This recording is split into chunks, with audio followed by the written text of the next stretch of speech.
Thank you for coming to our board. We really appreciate your being here, and we also really appreciate donations if you can give any donations on our website. Tonight we have Jeff Doyle as our opening liar. And I've known Jeff and listened to him for several years and finally got to meet him in person at the NSN conference in Seattle last year, and it was really fun. And he's a really good liar, but also a really nice guy. And I'm going to read what it says about him. Jeff started telling stories around the campfire at the family campout when his kids were elementary age. His first story was The Blue Ape, which the kids asked to hear over and over again. Before long, the kids were requesting new material, and Jeff eagerly took on the task, eventually becoming the hit of campfire time. His desire for sharing stories for sharing stories grew, and he found his place telling funny stories to adult audiences. He joined the Ann Arbor Storytellers Guild in 2005, and his passion for developing and refining this art form intensified with each performance. Jeff enjoys telling all types of tales, but specializes in funny stories. He's really funny. And scary stories, which range from the somewhat scary to the truly terrifying. Jeff takes joy in finding humor in everyday life and crafts stories that evoke both audience laughter and tears. He's a father, a dreamer, and an average guy who sometimes sees through the eyes of a 13-year-old boy. He's an NSN Storytelling Oracle Award winner and ardent believer that the audience should have fun and be entertained. His dedication to your satisfaction is what makes him a premier storyteller. Also, once you fall in love with him tonight, he's doing a workshop tomorrow at 10 o'clock Pacific time. Something about creativity. All of a sudden, I can't remember the title of the workshop. We're going to have fun. Sorry? We're going to have fun. It's called Mapping Your Creativity. Mapping your creativity. Yeah, which sounds really fun. So I will turn it over to Jeff Doyle. Marty, thank you for lying about me. Thank you for believing all those lies that I posted. I do believe the audience should have fun, although when I started telling around the campfire, my goal when I initially started was to make a child cry because I was charged with telling scary stories, and that was my goal to begin with. And after I achieved it, I felt guilty for about that long, and then I moved on. So tonight I got a brand new story for you guys. And I'm not going to be 13 tonight. I'm going to be 10.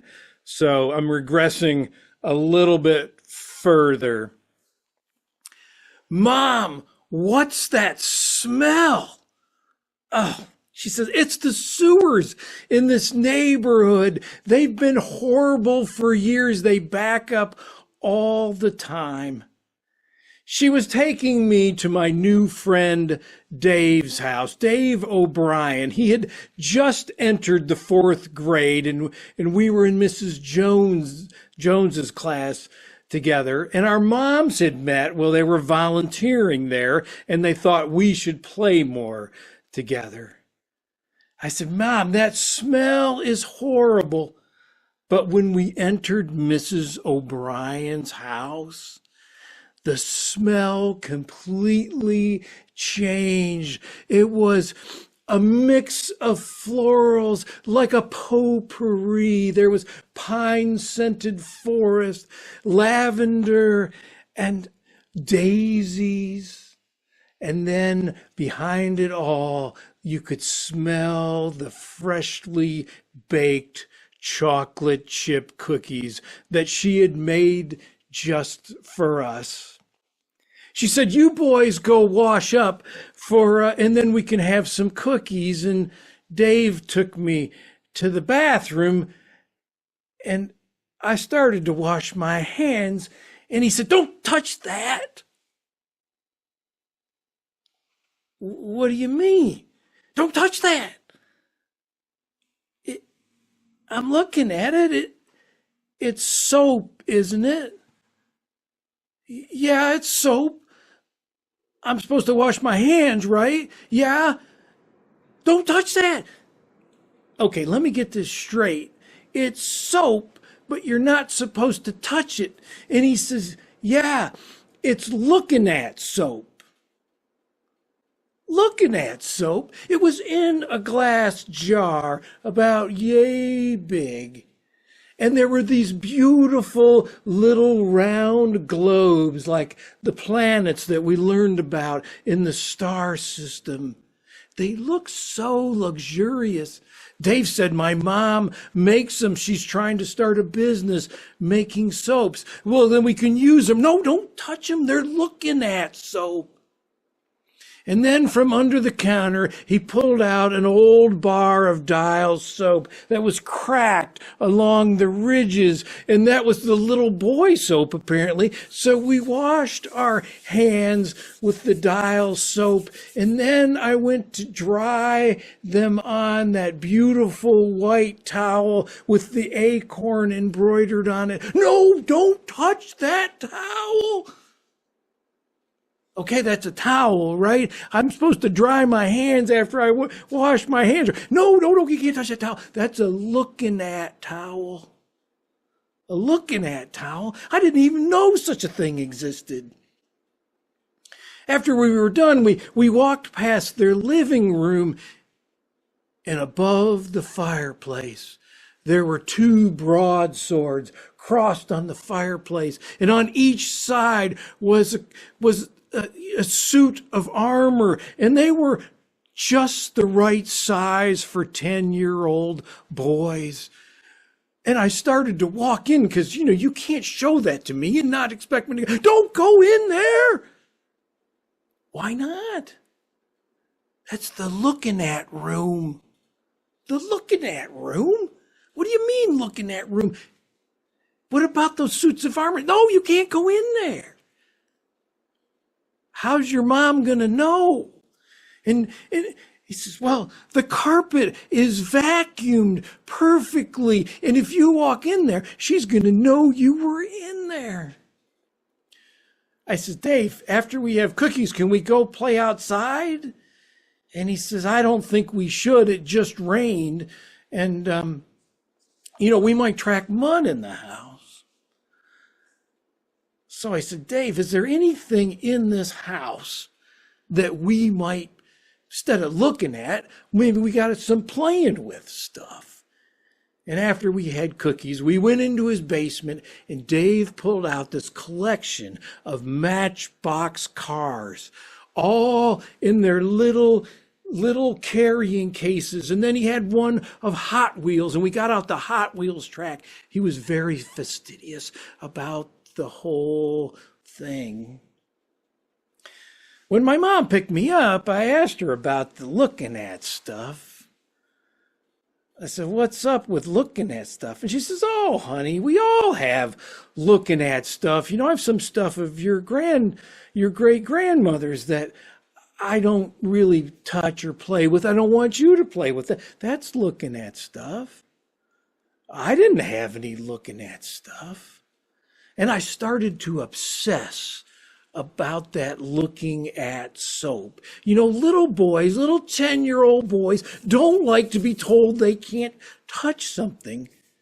And 3 weeks later, I was at Dave's house.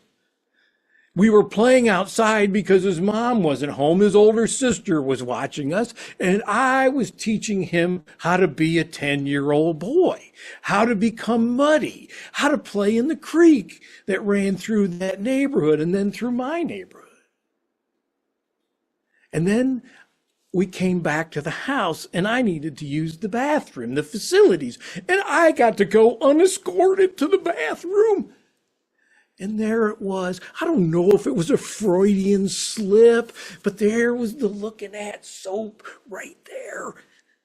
I thought nobody's going to notice just one piece of that missing, or if I just use it and put it back nicely. So I opened the jar and I took it out. Oh, it was so luxurious, and my hands became so soft, and oh, it was tingly even. And then I put it back in the jar. I noticed it was a different color. It was discolored, and I thought, that's not going to do. She's going to know I touched it. So I took it back out of the jar, and, well, I was going to put it in the wastebasket, but I figured his mom was going to know that I had put it in the wastebasket.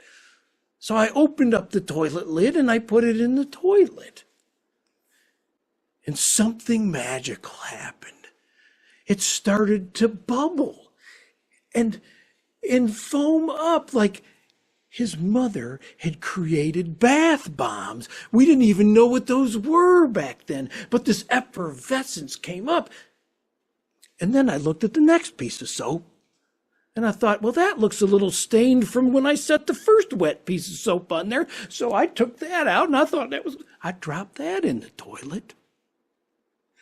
And that started to effervescence, and then I noticed on the jar there were streaks of water going down there, and I thought, well, just a third piece, it's so cool, and whew, I put it in there, and then the water started to bubble up. It started to bubble up a little more, and it looked like it might overflow.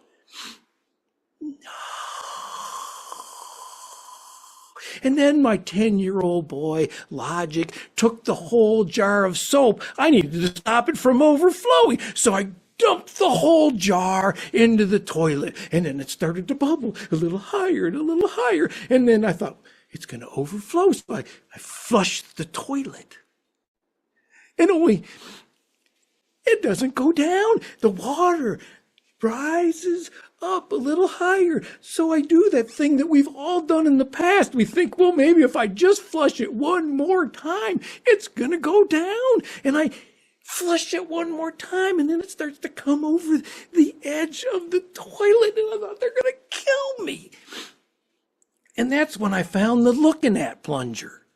That's right. It was over there in the corner. It had a little bow on it. And I took the looking at plunger, and I started going up and down and up and down and up and down and up and down. And finally, whoosh, I flushed the toilet a couple more times to make sure it was clear. I took the looking at towel, and I cleaned up around the bathroom, and I didn't know what I was going to do with that. I hung it back on the hook and wiped my hands off, and everything was good. And then I started to hear these strange noises coming from the toilet. And I hadn't just learned about Newton's laws of every action has the same and opposite, causes some same and opposite reaction. Well, apparently, when that looking at soap got down in that sewer, that whole jar of it, and it started to react with whatever chemicals were down there that the city was putting in there, trying to unplug the line out there. And then all of a sudden, the toilet was sucked dry. I flushed it again and sucked dry, and it started to pull. The toilet paper started to reel off of the toilet paper holder into the bowl. It was being sucked down, and it was faster than the towel. Right down the toilet. And then I started to feel my arm being dragged to the toilet, so I climbed up on the bowl, feet on both sides, my hands on the lid, and it was... The cupboard doors flew open. I looked in there, and Mrs. O'Brien had stocked the whole cupboard with looking at soap. They started flying down the toilet.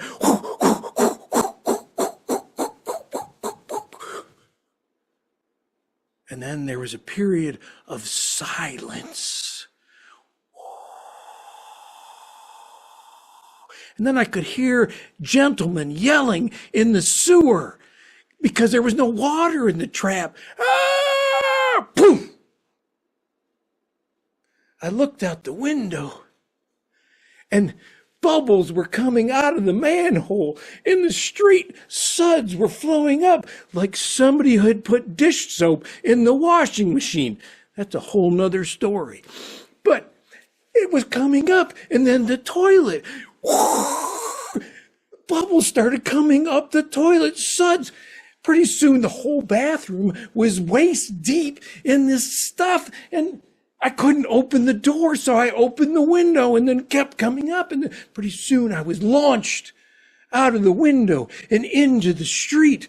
And I was floating, riding the crest of waves of luxurious looking at soap, suds down the street, down to the river. I grabbed a street sign, swung around as all those suds flowed into the grand river.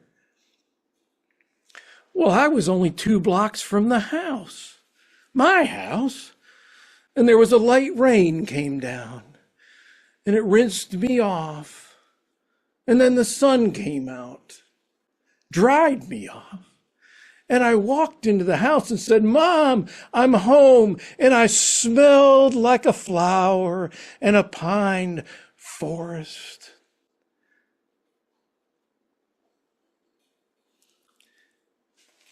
Well, it seems that those suds came up in everybody's houses and then eventually got sucked down.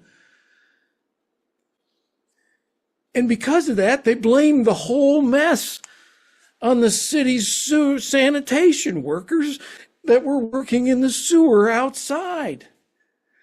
When I finally said my part, and I was awarded the Medal of Honor for being brave in a crappy situation, is what they said. And the sewers in Dave's neighborhood were forever and then again, they were always clean. The neighborhood never smelled any more. And Mrs. O'Brien, she gave up her whole hobby of making a business, of making those soaps.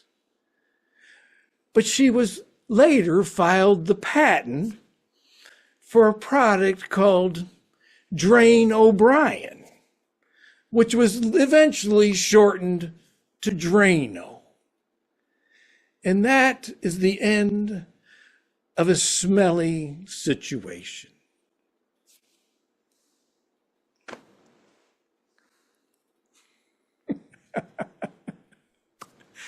Thank you, Jeff. And you have another one for us. Yes. I do have another one. And I have a postscript to this story, actually, because, the looking at soap kind of led me to think through my life. It's, when I was 15, I had a looking at girlfriend. At least that's what her father told me when I went to pick her up. She said, she's just for looking at. Yes, sir. And then, you get your first apartment and you get some looking at stuff. And then you get married and you get a bunch of looking at stuff for your wedding. And then you build a house and then you get more looking at stuff, and you build another house and bigger house and it gets more looking at stuff. And then I got a looking at living room. And then when that all fills up, then the basement fills up with looking at stuff because, well, those kids that are now 15 are going to go off to college soon, and they're going to need some of that looking at stuff in their apartment. Turns out they don't want it. And then your grandmother dies, and you get those looking at Hummels that she collected for years. And how could we throw these away? And then the attic fills up with looking at stuff that you got with your kids in Disney World. And then I moved twice. And I started throwing away all that looking at stuff, getting rid of looking at stuff, and figuring out that I wanted playing with stuff. And I've reached an age finally where I don't want looking at stuff. If you get me looking at stuff, I'm going to give it back to you. Because I got a lot of playing at to do. And I hope all of you do too. Incidentally, I'm still friends with Dave, and he moved out of his house, and he had some looking at tools, and I actually used my tools, so I was taking some of his looking at tools, and we were in his basement, and he still had those 2 boxes of Matchbox cars. And I said, "Are you going to give those to your grandson?" And he goes, "Yeah, I'm going to give them," because they're collector's items now, right? And he says, "I'm going to give them to him, but I'm going to tell him he can't play with them." And I said, "Forget that. Give him the money. Let him get something he can play with, not look at." The looking at soap. Thank you. I got one more, and we could go on a theme here, which goes back to camping, and I'm gonna do that. It follows my theme for the evening. My family loves to camp, and Joanna, I know you like to camp, or you've traveled around the country camping. My family loves to camp. Well, I should say I love to camp. My kids love to camp. Colleen, not so much. We have, we have taken our pop-up camper all over the great state of Michigan. And there is one camping trip in particular that stands out above all the rest. And that's our trip to Fisherman's Island State Park. It sits on the bank of Lake Michigan in the lower peninsula. And it's the kind of campground that is perfect for me. It's got large campsites, so big that when the leaves are in foliage, you can't see what's going on next to you, or you can't see the people on the site next to you, and they can't see what you're doing on your campsite either. There are some drawbacks. It doesn't have electricity. You have to hand pump the water, and it has pit toilets. That's my theme for the night, pit toilets. And, some people find that as a drawback, but it doesn't bother me too much. Well, I can remember it's about a 3.5-hour drive from our house up to the campground. And I remember that drive like it was yesterday, because it was on that drive that the kids helped me write the story of Pull My Finger Bob. That's right. It's set in the Old West. And the kids helped me name all the characters. And in the story, disputes are settled not with guns, but by farting. And the kids helped name the characters. There's Rancid Roy, there's Pull My Finger Bob, Sloppy Joe, Flatulent Francine, and then Sheriff Skid Mark. If you want to make a 3.5-hour car ride seem like 10 minutes, just start talking to your kids or grandkids about farting. You will giggle all the way there. Well, we got there about 4 p.m, just enough time to get the camper set up, and then to fix some dinner, build a fire, and tell some scary stories. So I was just a new storyteller at the time, so I told the story about the monster that lives in the pit toilet. Oh yeah, just about the time you get comfortable, it reaches up and grabs you. We roasted some marshmallows, had some pies. Well, and then nature called for me. And I have a confession to make. Scary storytellers get their material from things that scare them. And at night, pit toilets scare the devil out of me. So I got my 3D cell policeman issue flashlight and I head on down the path to do my business. I get inside, I shine the light in there to make sure nothing's going to get me.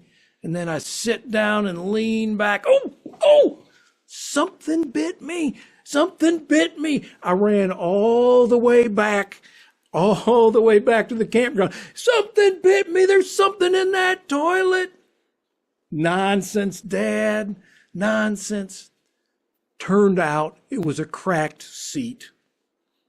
Didn't matter what it was. It cured me for 3 days. I didn't go near that thing for 3 whole days. The next day we went to Lake Michigan, and we went swam at the campground, and then we went into town to get some ice cream when we were done. On the way back, the ranger stuck her head in the window, and she said, hey, I've got to tell you folks, there's been a bear spotted in camp, and you need to be careful, lock up your food. And about that time, Maureen, my youngest daughter, came unglued. Dad, Dad. It took me 20 minutes to get her out of the car. I had to tell her that Coleman canvas was extra tough, that Teflon screening was built for bears. They couldn't get through it. They didn't know how to open the door handle on the camper. I didn't have to tell any scary stories that night. The next 2 days, we did all that Pure Michigan had to offer. We went to Sleeping Bear Dunes, the National Lake Shore, and then up to Fort Michilimackinac in Mackinac City, a colonial fort. On the way back, Colleen says, I think the kids are tired. Maybe we could put them to get bed early and drag a sleeping bag out by the fire, if you know what I'm talking about.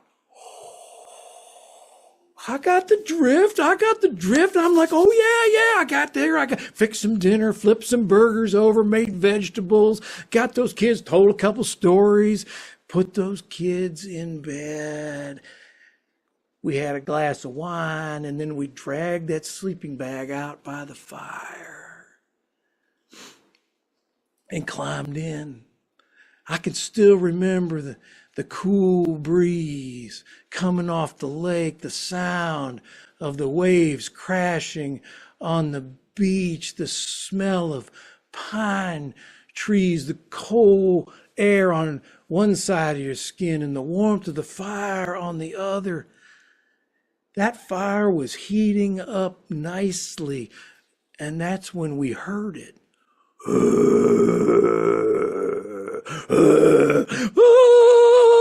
Did you hear what I heard?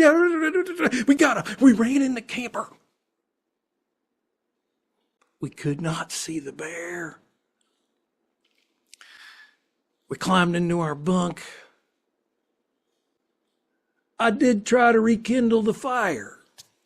You might not be surprised to learn that it had been totally snuffed out. But I lay there in my bunk thinking about the time we'd had, about writing the story of Pull My Finger Bob and visiting the National Lake Shore. And what a wonderful time I'd had with my family. And then I thought about that bear, how that little white lie I'd told Maureen, how that bear was going to come rip that canvas apart and eat my whole family. I was thinking about that when nature called for me again. And she was screaming. Now, they say that if you bang a pot, that it will keep bears away. So I got my policeman issue flashlight out, my mag light, and a pot out. And bang, bang, bang, bang, bang, bang, bang, bang, bang, bang, bang, bang, bang. I hadn't even left the camper yet. Bang, bang, bang. I kicked open the door. I ran down the path. Now, I have owned the policeman's issue 3D cell mag flashlight for 20 years. I have dropped it out of a second-story window. Doesn't go out. But apparently, if you bang a pot with it, nothing. The light went out, and I was in the middle of the path. I ran down there, got in. Everything came out fine. Bang, bang, bang, bang, bang, bang, bang, bang. About to go back. Bang, bang, bang, bang, bang, bang. Kicked open the door. The ranger was there. Turns out they don't like it if you bang pots in the state park at 11 o'clock at night. She took me back to my camper. She tucked me in. She told me it would be okay.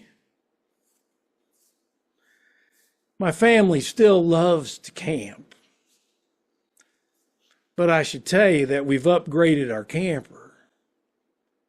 And that thing is super easy to tow because it's called a Holiday Inn. Thank you.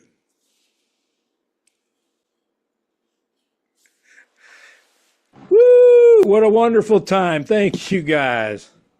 That was the first story I ever wrote for adults. And it is mostly true. Uh-huh. Uh-huh. I love that. We went and camped illegally in a bear area in Tennessee and spent the whole night going, did you hear that? Was that a bear? Was that a bear? Never saw a bear the whole trip. We never saw the bear. That part of the story is totally true. We never saw the bear, but it totally freaked us out. They'll freak you out. Yep. When we heard that growl, that's not a raccoon growl. Mm-mm.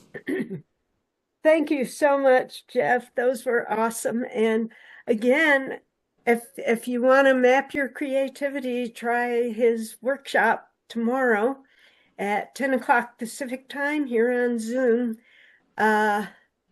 $15 for members of the Seattle Storytellers Guild and $20 for non-members. All right. Thank you so much. Thank you. Thank you, guys. And I realized I never introduced myself. I am Marte Fallshore, and I'm secretary of the Seattle Storytellers Guild, and none of this is a lie so far. I live in Ellensburg, Washington, so I've been very grateful for Zoom. And Zoom is why I've been able to tell stories, because we don't really have anything here in Ellensburg, and it's 2 hours over a mountain pass to Seattle. And being able to tell internationally over Zoom and take workshops, it's just been kind of a godsend in retirement. This is one of my hobbies I've taken up in retirement, so it's been great. And I'm going to tell the next story, which is called The Wedding Cake in the Middle of the Road. Everybody was gathered in the living room in my parents' house. They were all there. I could see them. I had snuck around to the back of the room so that I could look over everybody, all dressed in their Sunday best, wearing all kinds of different colognes and perfumes that were kind of overwhelming, but maybe a little interesting. It was warm in there, even though the air conditioner was on. And in the kitchen, the caterers were still working on the roast beef and the chicken and the vegetables, and the smells were competing with those of the cologne, but you could still get the smell of that food. And you could hear the rustling of the crowd, of the gathering, and the whispering. And they were mostly saying, where is he? He should be here by now. It should have started 15 minutes ago. Where is he? And I was wondering the same thing. And after about another 30 or 35 minutes of waiting for him, I looked at my maid of honor, Kathy, my good friend Kathy, and I said, Kathy, I'm going for a walk. Don't follow me. Don't let my parents follow me. Don't let anybody follow me. I'm going for a walk. And I handed her my bouquet, and the wedding cake was to my left, right by the door, and I picked that thing up. It was heavy. I picked it up and I carried it outside down the steps, and I set it down in the middle of the road. Now, we were in the country. There wasn't a lot of traffic. Nobody expected. And the middle of the road seemed like the place to put it. I picked up that groom and I threw it as far as I possibly could.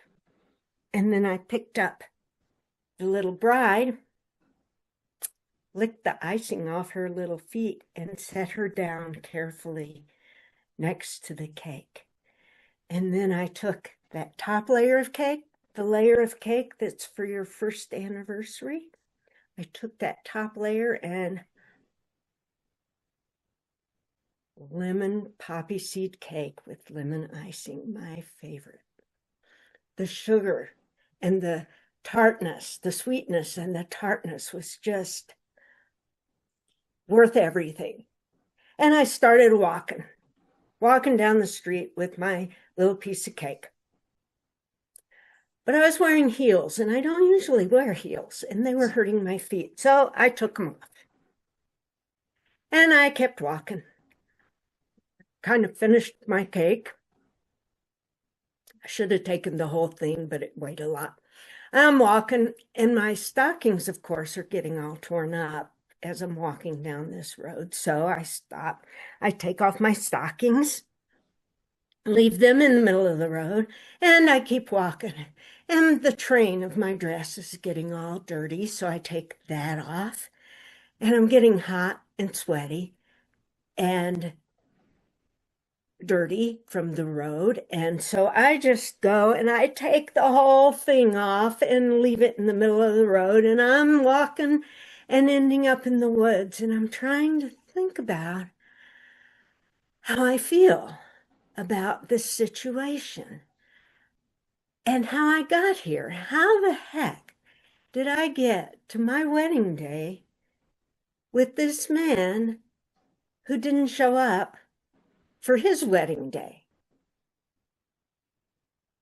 I had just turned 18 years old, and I was moving into my first apartment all by myself, a one-room apartment all by myself. I'm the youngest of 4 children, so I've never lived alone. I'm so excited. I'm upstairs in this old house in Atlanta, across from my friend Kathy, the maid of honor I mentioned. And I've got this one-room apartment. You walk in, it's kind of living room, kitchen combined, and a bedroom and bathroom in the back. And my boyfriend of the past couple of months, Mike, is helping me move in. So we're bringing in my boxes, we're bringing in my dishes, my itty-bitty little television, record player, records, all that kind of stuff, some clothes. And then I start noticing these boxes coming in that aren't my boxes, and clothes coming in that aren't my clothes. In fact, it looks a lot like Mike's pest exterminator uniforms. And I realize Mike is moving in without any discussion, no communication. He's moving in, assuming we've been going out a couple of months, we're going to live together. And I'm so young. Like I said, I just turned 18. I'm so young and naive and so sure nobody else is ever going to want me anyway that I can't figure out how to say no. This is my place. I want to live here alone. You can't move in with your filterless Camel cigarettes and your malted milk balls and your uniforms and your other crap. I can't figure out how to say no. So Mike moves in, and we live together, and we get a second apartment and a cat, and we live together, and I still can't figure out how to say no. We go and we rent a house together. And after about a year, he asks me to marry him. And I'm so young and naive and so sure no one else is ever going to want me that I still can't figure out how to say, no, I don't want to marry you. So we set the date, and I'm at my wedding, and I'm in the woods now thinking about how I feel. And I'm kind of angry. I'm embarrassed for all the guests that came that are still waiting for something to happen. Angry, embarrassed, but mostly I feel relief. I feel such relief that I'm dancing in my bra and underwear in the woods in Atlanta, outside of Atlanta, really, but who cares? It's just great. I have such relief that when Richard, our dear friend, asks me if I take this man to be my wedded husband, when he asks me that, I don't have to figure out how to say, I do not. Thank you.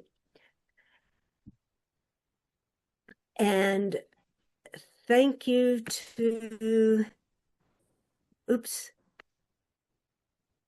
thank you to Jeff for helping me with that story at the NSN conference. I had the wedding cake in the middle of the road, and he said, why not make that the end? And then the beginning came in. Thank you, Jeff. And now, our next teller is going to be Walter Wilson. And Walter is a third-generation Californian currently living in Sacramento. And he's going to tell a trickster tale. And for those of you who don't know, trickster tales are a special kind of story. They feature clever characters, animal, human, or even divine, who use their wits to outsmart others and get what they want. Tricksters are cunning, funny, unpredictable. They often shake things up in surprising ways, and they challenge the status quo and remind us that brains can beat brawn. So, Walter, wherever you are, there you are. Long, long ago, in the great forest, there lived a great tiger. This was no ordinary tiger. He was fierce, enormous. His claws were as long as my fingers, as sharp as razors, sharp enough to cut through anything. When he roared, the air trembled. His roar could be heard throughout the forest. All the animals feared the great tiger. Whenever they heard his mighty roar, they would run, hide, terrified. As he roamed the kingdom, he would often think of who he was going to eat next. Sometimes he would stalk his prey quietly, sneaking up behind them, reaching out and grab them with his razor claw, tearing them apart and eating them, showing no mercy. The animals trembled at the thought of the great tiger, who proudly called himself the king of the jungle, of the forest. One day, a little red fox was traveling down a road through the forest. It was a beautiful day in the forest. The spirits of the forest were whispering in the wind, all is well.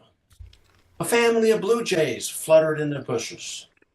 Squirrels scattered across their branches, some eating acorns, others chasing each other wistfully. Then suddenly, the blue jays took flight. The squirrels scampered to the top of the trees. The breeze changed.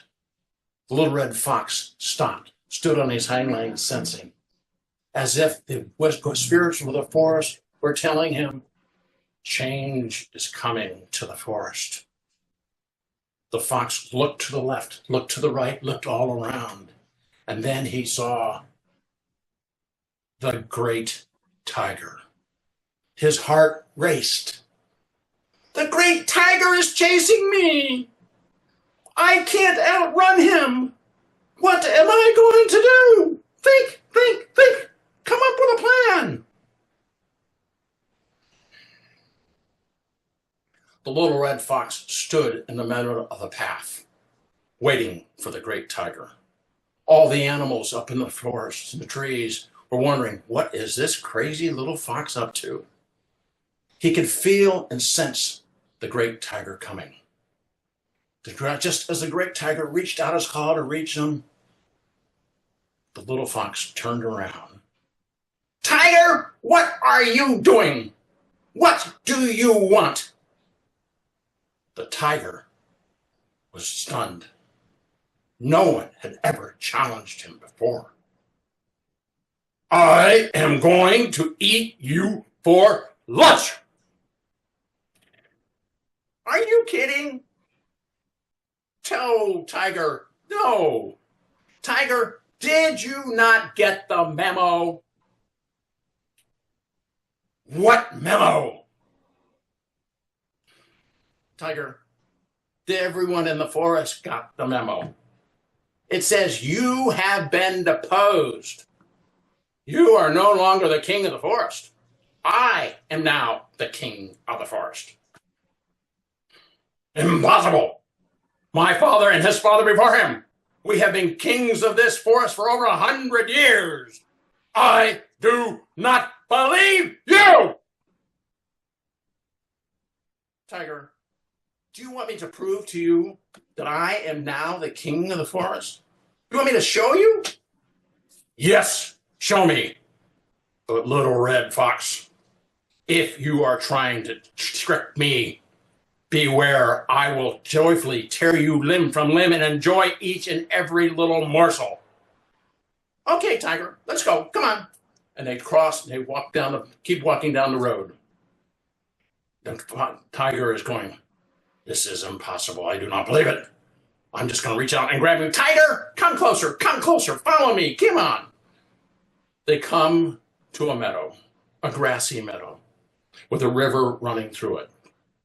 In the meadow are families of deer, the elders watching over their families, the mothers feeding their children, other deer drinking out of the river.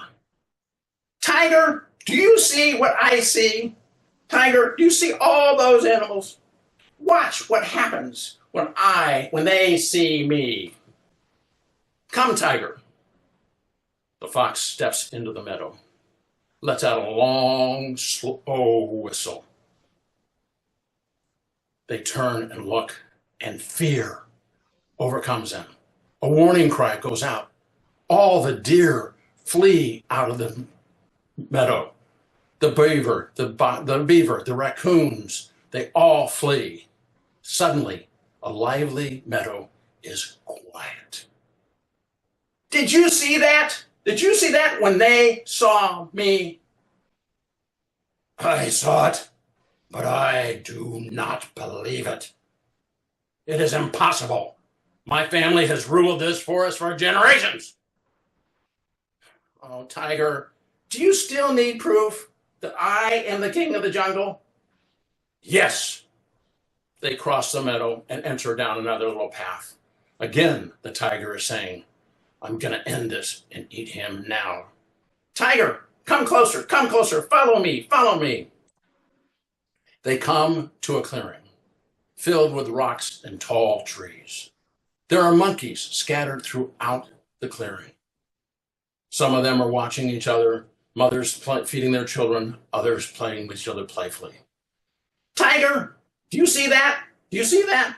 Watch what happens when they see me, and I will prove to you that today I am the king of the forest. Come, Tiger. The fox steps into the clearing. One of the monkeys turns and sees it, and fear overtakes him. He lets out a cry of fear. All the monkeys turn and they flee up into the trees. The animals in the farm clearing all run. Again, it is quiet. No one is in the clearing. Did you see that, Tiger? Did you see that? Do you now believe that I am the king of the forest? I do not want to believe it, but I just, it's impossible. Yes, you are the king of the forest.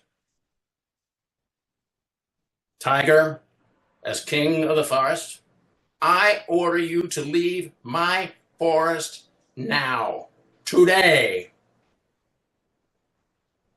The tiger bows, turns, and walks away towards the forest. He gets to the edge of the forest. He turns and looks, and there is the little red fox standing there. Behind him are all the animals of the forest, standing there in defiance of the once great tiger. The tiger turns and walks into the forest, never to be seen again.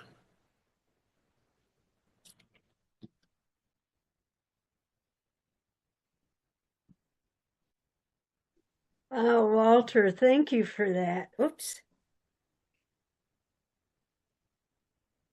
I tried to unmute. Thank you for that, Walter. What a wonderful story. I love hearing those kind of I can't think of the word, as it is kind of stories, why we don't have tigers in the forests. Thank you. Okay. All right. So our next teller, let's see. I'm going to go there.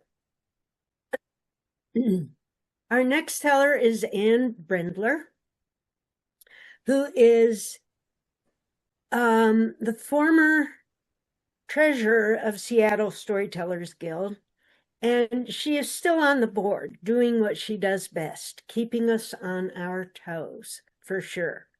She spends her spare time taking care of her many grandchildren who live with her in her shoe, hiking 10 miles per day in other shoes, not in the shoe she lives in.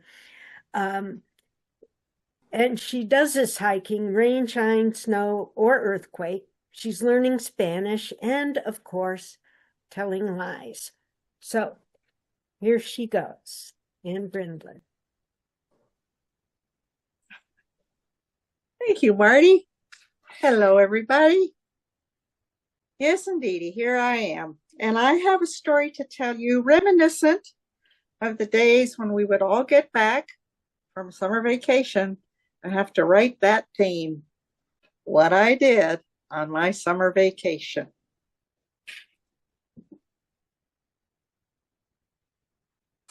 Ever since I was knee-high to a grasshopper, I was told that you needed to gather your rosebuds while you may. There's no time like the present. If you want to do something, you need to do it now. There's no guarantee, but that tomorrow it may rain on your plans.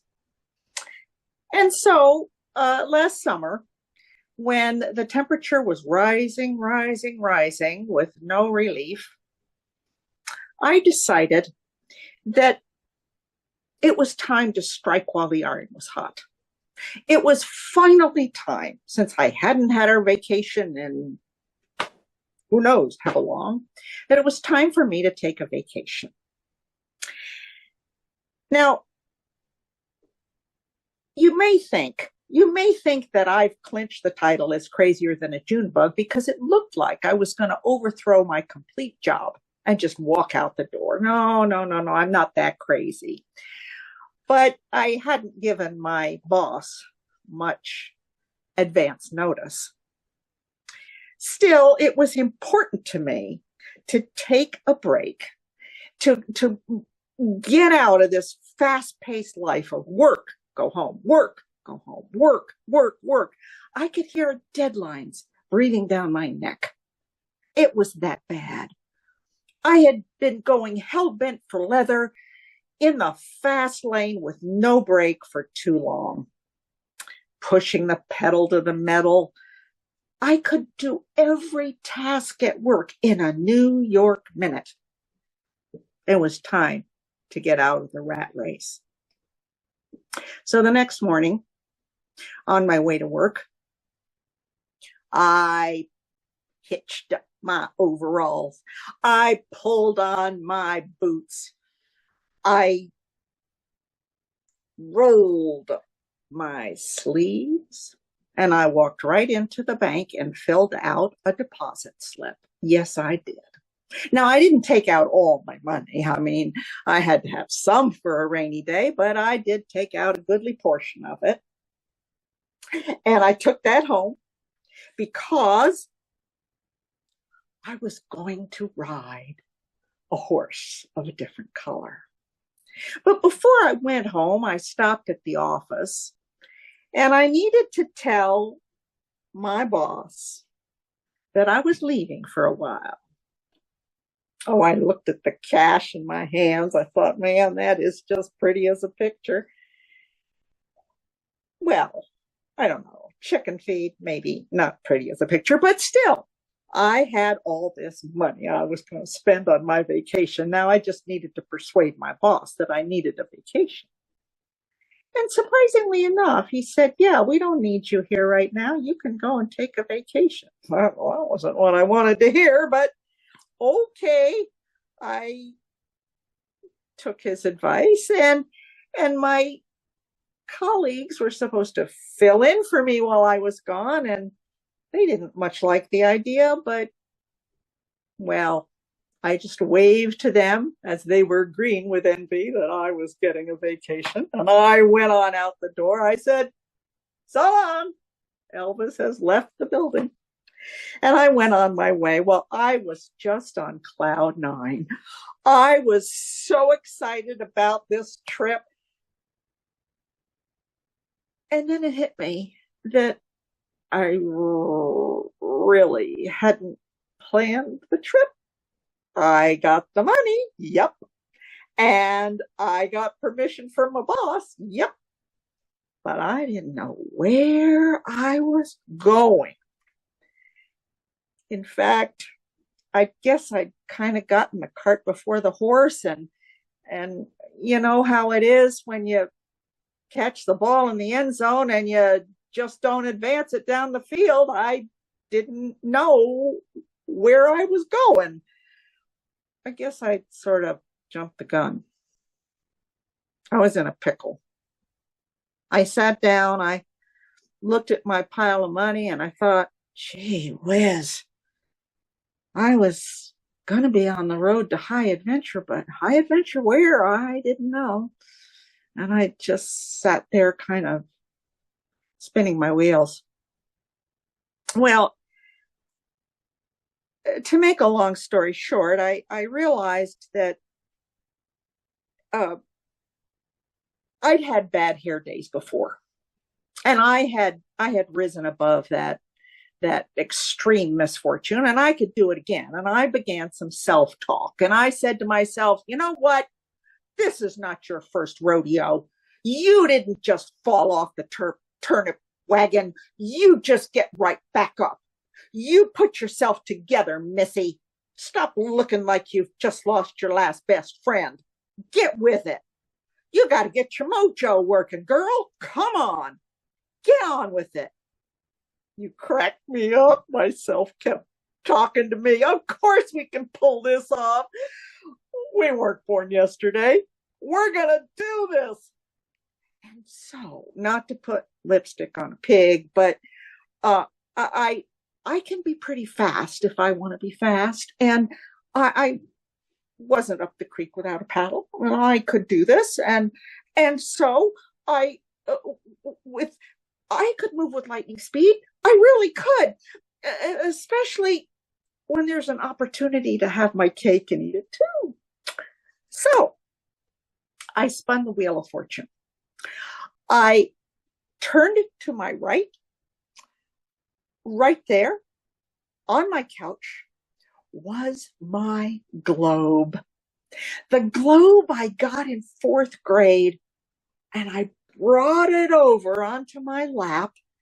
It was kind of antique looking and yellowish, and well, it looked kind of fragile and like it could easily break, but I was going to spin it anyway. This was my wheel of fortune.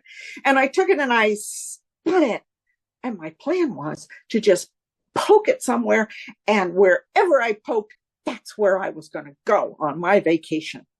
And so I did spin it, and I poked the globe. And my finger went right into my globe. There was a gash in the skin of my globe, and the globe kind of closed around my finger, or it felt like that. And pretty soon I was bleeding like crazy, and I could see through the translucent skin of the globe that my globe was getting all bloody on the inside, and now I didn't know what to do because I was living alone, and I could see my phone was way across the room, and how was I going to get this globe on my finger? And, it was a lot harder than just pull your finger, baby.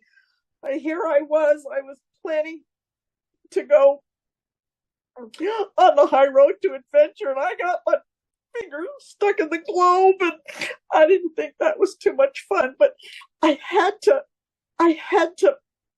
pick up the globe. And well, my apartment's not too neat. I mean, it's kind of resembles a pig pen because cleaning and I just don't get along together. And I started across the room and had to make my way through the spent pizza boxes and the old cans of Mountain Dew. And well, I suppose there were a few Pringles tubes there too. And I was slipping and sliding and holding on to this globe with my finger in it. And my phone was still over there, but I resolved that I was going to do this. I was going to get across the room. And sure enough, I did. And I sat down over there with the globe and my finger, and I called up 911. I did. And I said, hello, I need help. I've got my finger stuck in a globe and I can't get it out, and I'm bleeding, and I'm gonna need a transfusion. And the first responder said, excuse me, could you repeat yourself? And I said, listen, lady, repeating myself is not a good idea. One of me in this world is plenty. I'm not repeating myself. Get me an EMT now. I'm gonna need a transfusion. And the finger, I knew it kept bleeding. I knew I could see the blood accumulating in the globe. Well, the lady did understand me, and she did persuade the EMTs to come to my address, and the EMT at the door, I've got this globe on my finger, and he says to me, he tries to be funny. He says, quite a swelling you got there, ma'am. I said, yes, and you need to get it off. I don't want a transfusion. And so very calmly, the two guys, I tell you what, they were so nice. They removed the globe and they cleaned up my finger and they bandaged it, and they took my blood pressure. And let me tell you, they don't always give it back. But I asked them, I said, you give my blood pressure back. And they did. But they got me all patched up, and I was in pretty good shape. And well, they said I can't go back to work for a while. Well, I wasn't planning to anyway. And don't use the computer. They said, oh, no, I won't use the computer. I can't use the computer with a bad finger. And then they said, just you take it easy. You just stay home, and you don't need a transfusion. You're perfectly fine. And so they went on their way, and I stayed home, and one cup of tea after another cup of tea after another cup of tea. I'd had enough tea. But I did finally manage to get back to work. And on the way back to work, I stopped at the bank and put my money back in because I sure hadn't spent much. And yeah, I got back to work, and everybody said to me, well, how was your trip? Did you have a good time? And I said, oh, listen, my trip was just out of this world. And that's my story, and I'm sticking to it. Oh, Anne. Whoops, there it is. Thank you so much. That story was out of this world. Excuse me. Love that story. Thank you. Thank you, Marty. Thank you. Okay. Next up, sorry, I have a frog. Next up, we have Joanna Demarest, who is also on the Seattle Storytellers Guild board. And she's been a professional storyteller for over 30 years, performing all around the country. She tells a wide range of stories, from personal tales to traditional tales to ghost stories. And tonight we get to see whether or not she's a good liar when she tells a story titled S'more. Take it away, Joanna. Thank you very much, Marty. I'm happy to be here with all of you tonight. S'mores, those ooey, gooey, chocolatey, delicious little campfire treat that you have by the campfire, like that Jeff was there having with his kids probably. I ate a lot of s'mores because I was a Girl Scout resident camp director at a Girl Scout sleepaway camp called Hidden Valley Camp in the Poconos Mountains in Equinuk, Pennsylvania. I did that for several years, and I mean, this was a gorgeous camp. It had a nice 3-hour lake, 3-acre lake where the girls could go canoeing or sailing and swimming. We had beautiful forest and trails to hike in. We slept in those platform tents, that have the wooden base and the big canvas tent on top. It was a great camp, and the girls always had a great time. But we were only out there for about 10 weeks during the summer. And during the rest of that time, that whole area was taken over by the wildlife that lived there. And we had raccoons and skunks and snakes and frogs and a 400-pound black bear. Now, that black bear, he usually lived on the other side of the lake, but he liked to come over to our side of the lake because he liked our dumpster. And he would get in there and he would get to be eating it. Now, I tried, the wildlife rangers had been by multiple times with one of those great big barrel traps that they have for them. But Blackie was really smart. He could get the food out of that trap and not get caught. And I would see him. I could be walking down early in the morning from my tent all the way down to the dining hall, and I would see him out there at the dumpster, and I'd be like, "Come on, Blackie, shoo, come on now, it's time to get away, go." And he'd just kind of harumph at me and wander off back into the forest. 10 weeks at camp. Well, the counselors, they're all there in their 20s, and they'd get kind of bored after a while at camp, and so they'd start playing pranks on each other. And I mean, it was typical things like you might have sugary eggs in the morning and salty coffee because they switched the sugar and salt. Oh, they might take saran wrap and wrap it around the counselors' tents so they can't get out in the morning.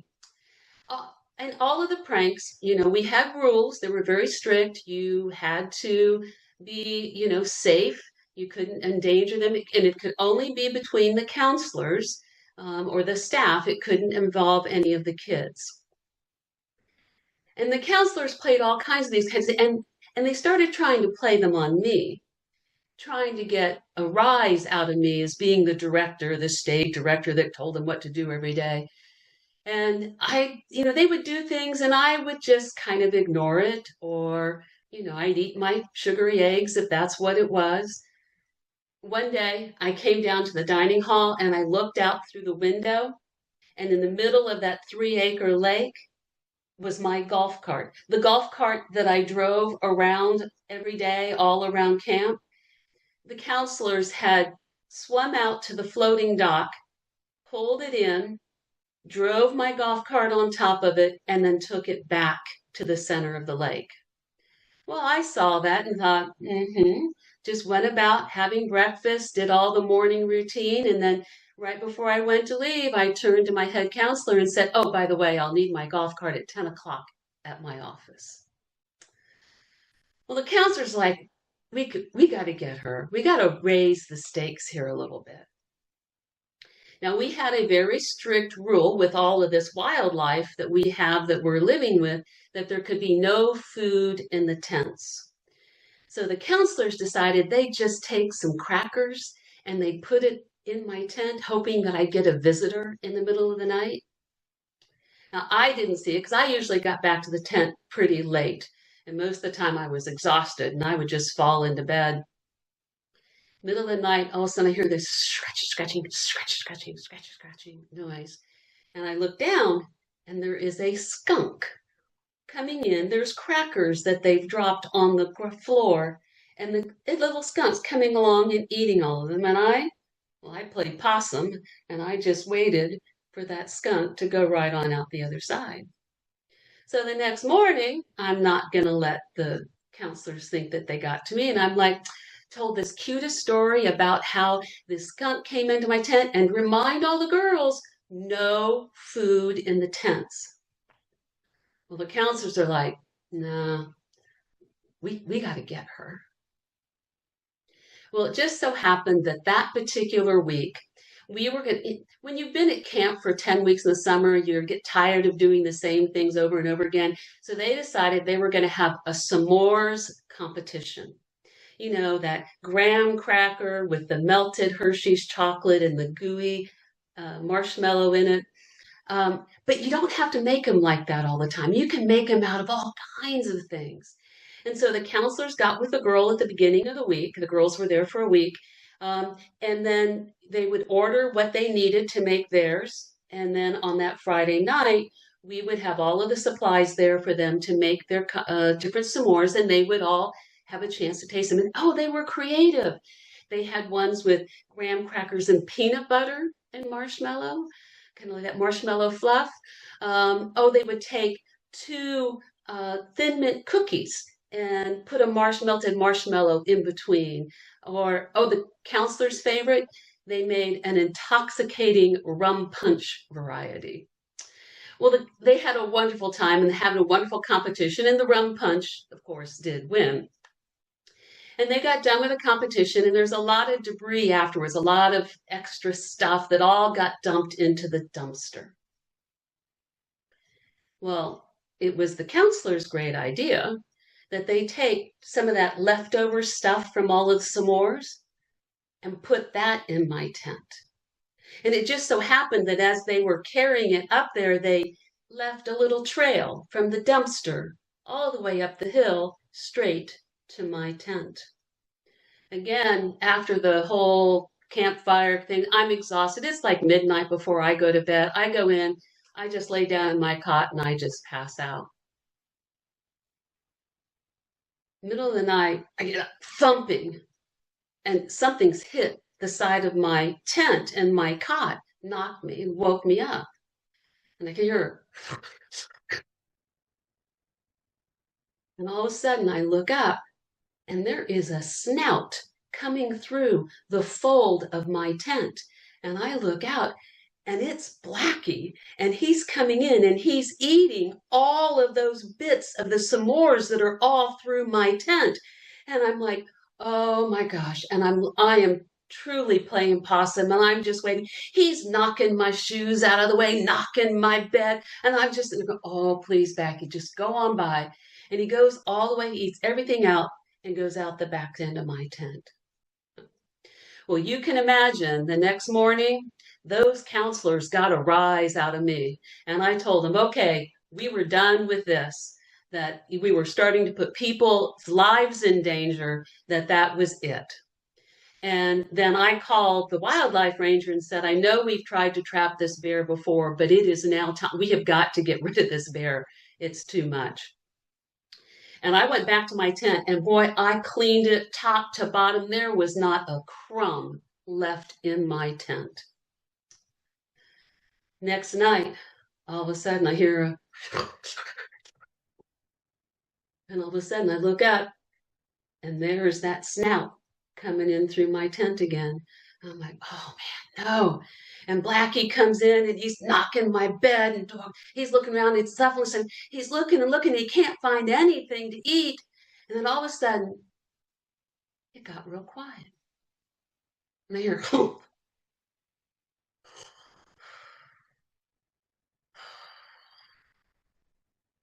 And I look up, and there at the end of my bed. Blackie has sat down at the end of my bed with those big, beautiful brown eyes, and he kind of tilts his head and goes, "Snore, snore."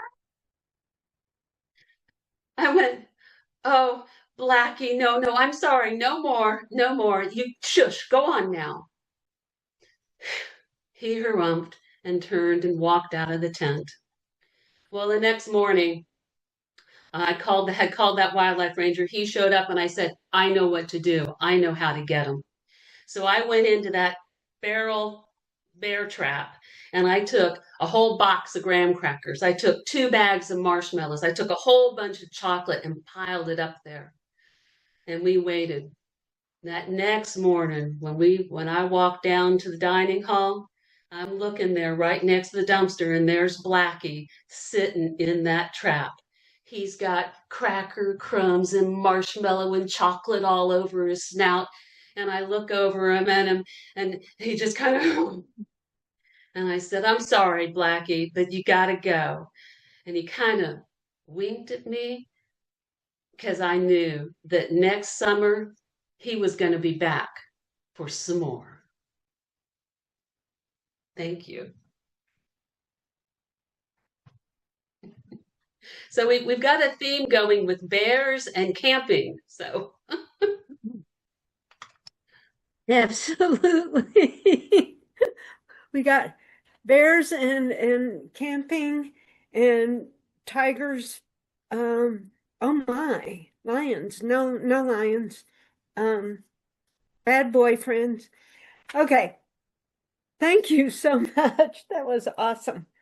Finally, last but not least, we have Judith Anderson, who is acting president of the Seattle Storytellers Guild. Where is she? There she is. Hi, I'm Judith. here, and I'm Alexander. What did I say? Oh, I'm sorry. You are Alexander. And like I said, she's acting president of the guild and is looking for a replacement. So if anybody is interested in joining our board and or becoming president, we could use one. She lives part-time here, meaning Seattle, and part-time in Munich, Germany, and enjoys having storytelling being a big part of her life in both places. She's going to be telling a traditional tale she once told at a museum in Latvia. Latvia. Anyway, we've got Judith Alexander. Thank you. Good evening, and thank you all for coming out for the Liars Contest, or Liars Swap, and hope to see you at the Liars Contest at the Folk Live. Be sure to come at 5:30 to sign up, and then you come back at 6:30 for the beginning of the program. Excuse me, Judith. The times have changed, remember? Sign up is at 4:30 and the Liars Contest starts at 5:30 now. I'm very sorry, and you know something? I'll tell you afterwards about the schedules and the publicity. Well, I hope we get people showing up the right way then. The story I'm going to tell you is about a king. And this king was very, very bored. He had seen all of the jesters' tricks. He had listened to all the bards' songs. He'd heard all the storytellers' tales, and he was bored. So he decided he would do something that would be entertaining and maybe get him a new jester, and it would relieve the boredom. He sent the heralds out to every corner of the kingdom, and they called out, "Hear ye, hear ye, the king will present a golden apple to whoever can tell the biggest lie. Hear ye, an apple, golden apple, to the biggest liar." You can imagine the door at the castle, the line at the castle door grew longer and longer as people came from every corner of the kingdom. There was one man who told the king and the court, of course, that he had lived for an entire year under the sea with the Mer people. A farmer came who said he grew potatoes as big as your head, and that he grew pumpkins that were grand enough to become coaches. There was a woman who claimed she had 95 children, and she was so young. There was a miller who said his daughter could spin hay into gold, straw into gold. And there were a couple of children who said they had been in the forest and found a gingerbread house covered with candy.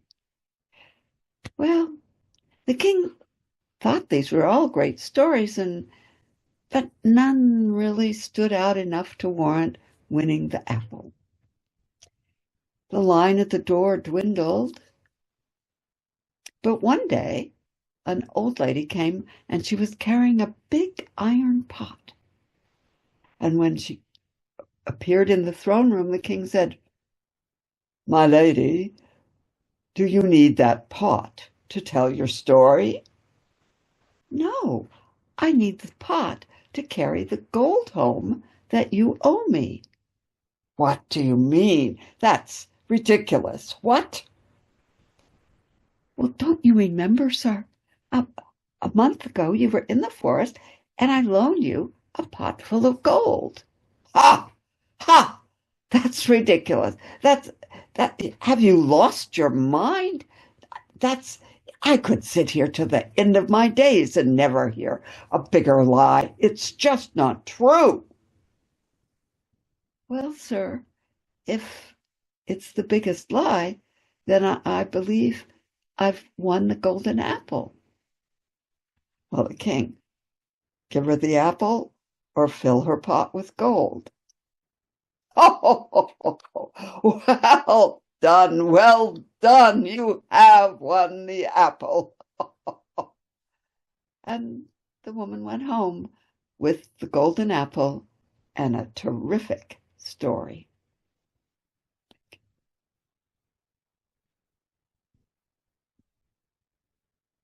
Thank you. Thank you. And I hope you have gained, or at least enjoyed, as I have, some terrific stories tonight. Thank you, Marte. Thank you. I love that story. And thank you to all the storytellers. I don't know if Barry's going to bring them all back, but thank you to everybody. And please, if you're interested, or even if you're not interested, you can sign up for Jeff's workshop tomorrow, 10 o'clock Pacific time. And where is Jeff? Is he still with us? There he is in Central Time. He's frozen or something. Yeah. And where's Walter? There he is. So thank you, everybody, for your wonderful stories. Wait a minute, somebody's missing. No, they're not. Never mind. I can't count. Anyway, thank you, everybody. And Jeff, we will see you tomorrow. Right. And do we usually have chat time? Things where everybody can come in? Or do we just go? I forget. No. I guess we don't. Be fun. I'm going to go to gallery. You're muted, Barry. Stop. People can. Barry, you're muted.